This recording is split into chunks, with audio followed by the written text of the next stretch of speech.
Hello friends, Rita की रसोई में आप सभी का स्वागत है। आज हम बेसन से बहुत ही अच्छा एक मिठाई बनाते हैं। तो उसके लिए मैं 2 कप बेसन लेती हूँ और इसमें लगभग आधा कप से भी कम मैं सूजी डालती हूँ।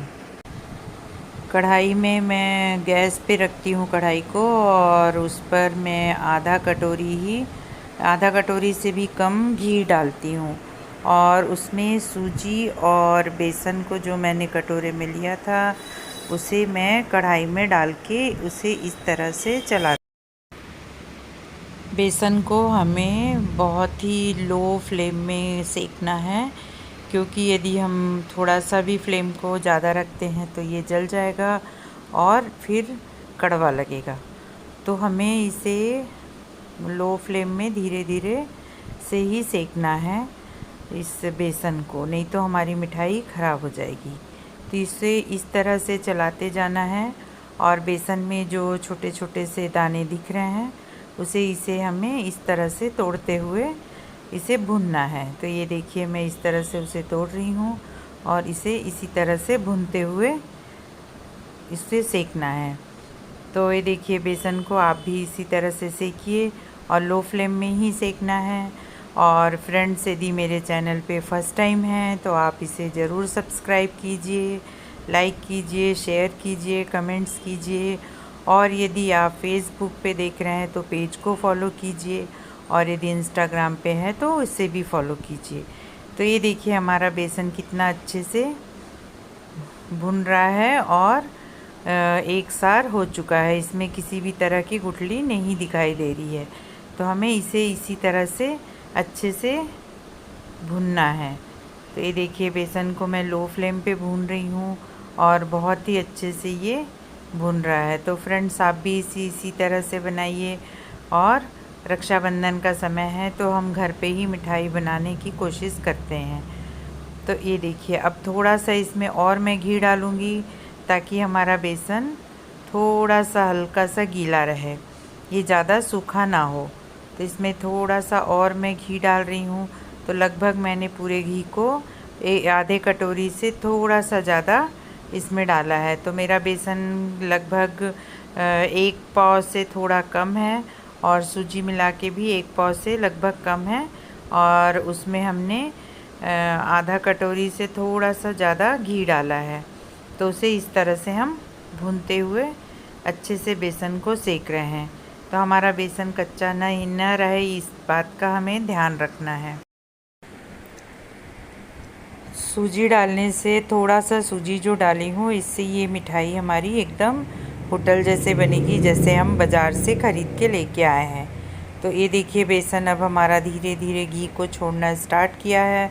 तो आप इसी तरह से यदि लो फ्लेम पे बेसन को, सूजी को और घी को भूनते रहेंगे तो बेसन धीरे धीरे जैसे जैसे भूनते जाएगा वैसे वैसे ये घी हल्का हल्का इसमें छोड़ते हुए बेसन भुनेगा। तो ये देखिए, हमारा बेसन थोड़ा थोड़ा सा घी को छोड़ना स्टार्ट किया है और बहुत ही अच्छी खुशबू आ रही है। बेसन भुनने के बाद खुशबू इसकी बहुत अच्छी आती है, सौंधी सौंधी। तो इससे हमें पता चल जाता है कि बेसन हमारा भुन चुका है। तो ये देखिए, हमारा बेसन भुन चुका है और कलर भी इसका बदल चुका है। तो ये देखिए, धीरे धीरे इसमें घी छूट रहा है। तो ये देखिए, हमारा बेसन और गीला हो गया है और बेसन ने घी को छोड़ना स्टार्ट कर दिया है। तो इसमें ज़्यादा सारा घी छूटने लगेगा तो वैसे ही हमारा बेसन अच्छे से भुन जाएगा। ये इससे हमें तभी पता चलेगा कि बेसन हमारा भुन चुका है। तो ये देखिए, हमारा बेसन अब अच्छे से भुन चुका है और इसका कलर भी चेंज हो रहा है। तो ये मिठाई जो हम बना रहे हैं ये एकदम बाज़ार जैसे ही लगेगा। तो फ्रेंड्स, राखी में आप ज़रूर बनाइए इस मिठाई को घर पे, और बहुत ही टेस्टी बनेगा। तो ये देखिए, हमारा बेसन बहुत अच्छे से रेडी हो चुका है।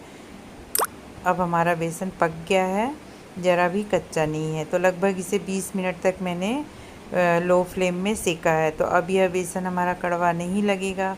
इससे हमारी जो भी मिठाई बनेगी वो बहुत ही टेस्टी और अच्छी बनेगी। तो सौंधी सौंधी खुशबू भी आ रही है। तो इसे देखिए, और इसने घी भी छोड़ दिया है। तो अब हमारा बेसन बहुत अच्छे से रेडी हो गया है। तो फ्रेंड्स, आप भी इसे इसी तरह से भूनिए और इसे जलने नहीं देना है, इस बात का हमें ध्यान रखना है, नहीं तो हमारी मिठाई ख़राब हो जाएगी। तो अब हमारा बेसन लगभग अच्छे से भून चुका है। अब हम गैस बंद कर देंगे और इस बेसन को एक थाली में पलट लेंगे। इधर मैं लगभग पौन कटोरी शक्कर लेती हूँ और उसे पीस लेती हूँ।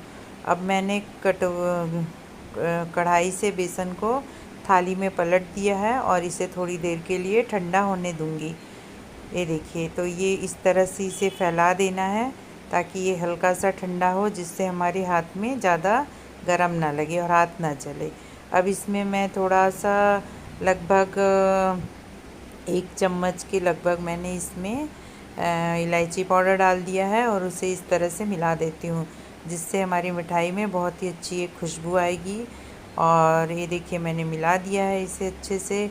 अब इसमें मैंने जो शक्कर को भुना हल्का सा दरदरा करके पीसा था, उसे भी मैं इसमें अब डाल दूँगी। तो ये देखिए, डाल के मैं इसे मिला रही हूँ। तो इस तरह से आपको भी मिलाना है। इसका ध्यान रखना है कि इसमें शक्कर ज़्यादा ना हो और हमारी मिठाई नहीं तो अच्छी नहीं बनेगी। तो ये देखिए, बहुत अच्छे से हम इसे मिला देते हैं और इसे अपने हाथ से अब मिलाएंगे। बेसन में शक्कर को अब मैं अपने हाथ से मिक्स करती हूँ। तो इस तरह से बेसन हमारा एक अच्छे से बनने लगेगा लड्डू की तरह। तो ये देखिए, लड्डू की तरह बनने लगा है। तो इसे हम इसी तरह से बांध लेंगे और इसे अच्छे से गोल कर लेंगे। तो ये देखिए, हमारी बेसन के लड्डू रेडी हो रहे हैं और ये बहुत ही टेस्टी और अच्छे बने हैं। तो आप भी इसे इसी तरह से बेसन के लड्डू को रेडी कीजिए। इस तरह से हम सारे लड्डू को हाथ से दबा के इस तरह से हम पेड़ा बना के इसे गोल बना लेते हैं और हमारे सारे लड्डू रेडी कर लेते हैं। तो ये देखिए, हमारे सारे लड्डू अब रेडी हो गए हैं। तो लगभग सारे लड्डू हमारे बन चुके हैं। ये देखिए, मैंने सारे लड्डू को इस तरह से बना लिया है। अब इस लड्डू पे हम बादाम हो या पिस्ता हो, एक एक करके लगा लेंगे। तो ये देखिए, बहुत ही सुंदर दिख रहे हैं। लड्डू का आकार भी बहुत ही सुंदर आया है और सारे मेजरमेंट जितने भी हमने जो भी सामान डाला था उसका मेजरमेंट सही रहेगा तो लड्डू इसी तरह से बनेगा।